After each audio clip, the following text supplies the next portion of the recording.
seguono i loro cari, ma anche ai volontari che riescono a dare questo servizio. Ecco, io penso che quindi in una serata come questa, in cui poi ci sarà il momento ludico, pensare e attenzionare questi aspetti non sia di poco conto, sia penso importante. Ecco perché ci tenevo a essere qui con voi, ecco perché mi dispiace non poter assistere a un'ora di spettacolo, l'avrei fatto con piacere, ma ci siamo dati già appuntamento. Il dottore Barone, che non è venuto, non lo vedo, Barone, mi è stato già detto che mi sarà chiesta la possibilità che i medici in vena si esibiscano non soltanto in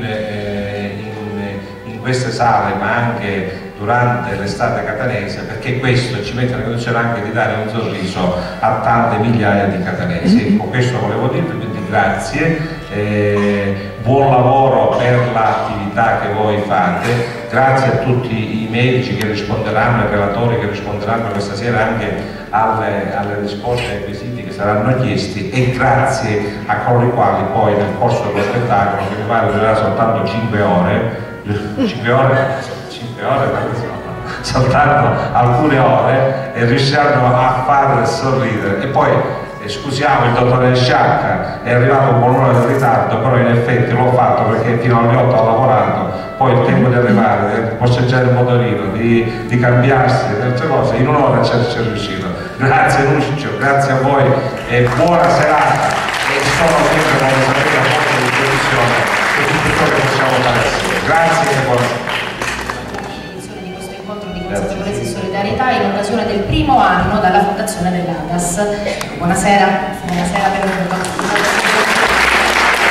Alessio Patti a questo punto ci proporrà la sua poesia, si intitola L'udisiu di Remiri digna la vita. Alessio Patti.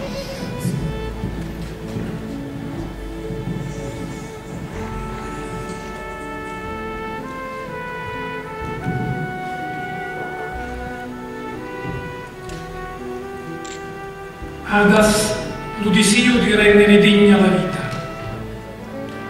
Lo tuo uffizio, o soli, è portare chiaria alle Dii, all'uomini. Ti isa al matino a oriente, ciachittando lo celeste dammoso, e a sera cali a mari a occidente.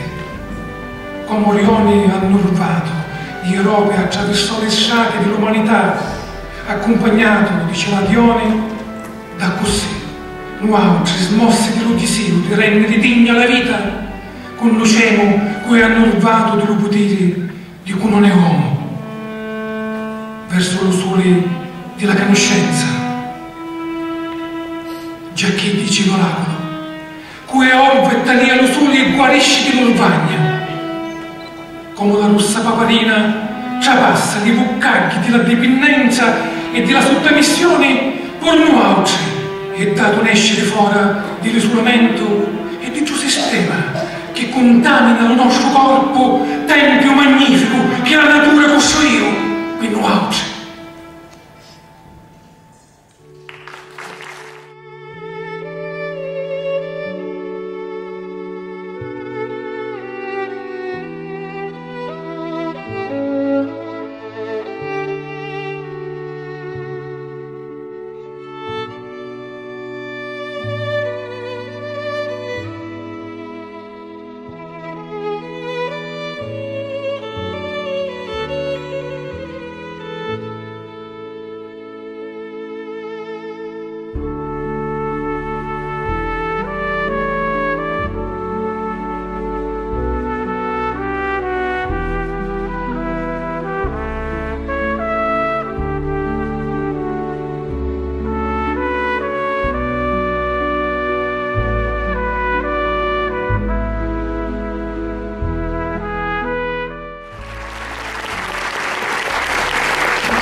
Una poesia ricca di pathos, tanta immedesimazione per coloro che sono affetti da questa patologia. Come nasce l'idea di regalare, di fare dono all'ADAS questa poesia? Intanto mi consento solo un istante, desidero ringraziare il presidente dell'ADAS, l'avvocato Mr. Falcone e l'amico Enzo Fanone per aver dato a me questa opportunità e alla poesia di sostenere diciamo, i temi e dell'impegno dell'associazione, lottiamo per i nostri diritti, lottiamo per vivere.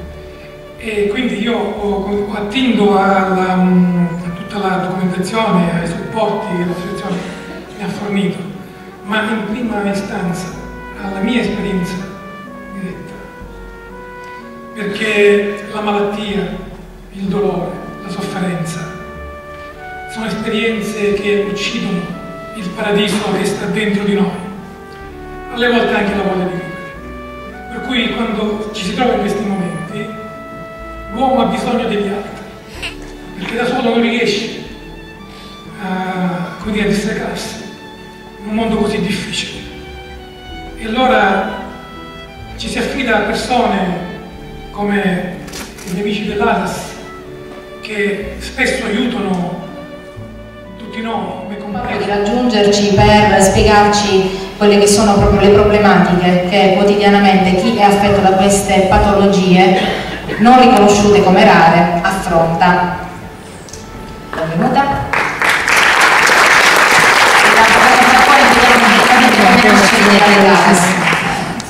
Come nasce l'idea di l'ADAS? L'ADAS nasce dalla necessità di venire incontro a un grosso disagio che è di natura personale e di natura sociale ed è legato alla condizione di chi è affetto da patologie che sono gravemente invalidanti, che comportano una eliminazione, diciamo, di tante cose che completano la vita e che la arricchiscono, e dalla necessità di sollecitare una risposta verso i malati di sensibilità chimica multipla, di fibromialgia, di encefalite mialgica, da parte delle istituzioni, della classe medica e della società. Quali sono le difficoltà che quotidianamente chi è affetto da queste patologie in realtà si ritrova a dover affrontare? Le difficoltà sono tantissime, specialmente quando si ha la sensibilità chimica multipla. La sensibilità chimica multipla, come meglio diranno i medici, rende l'organismo incapace di sopportare le sostanze chimiche presenti nell'ambiente, anche in quantità minime, quelle quantità che la persona normale tollera.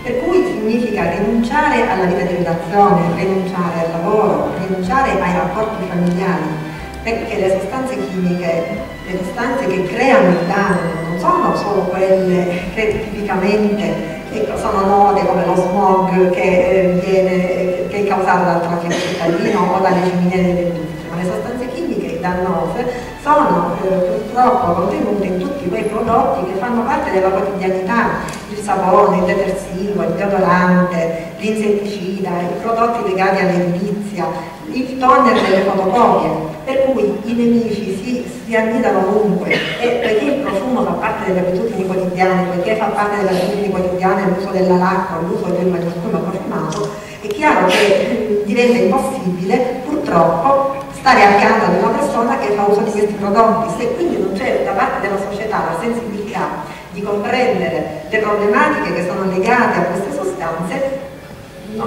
purtroppo c'è la necessità di isolarsi, di staccarsi dal mondo del lavoro, di staccarsi dagli affetti, di staccarsi dalla società nella maniera più totale. Infatti il rischio è proprio il isolamento. Cosa ha già fatto l'ADAS? Quali sono i traguardi che ha raggiunto la vostra associazione? L'ADAS è nata il 3 novembre del 2010. Prima abbiamo agito come gruppo spontaneo per alcuni mesi, denominato Lottiamo per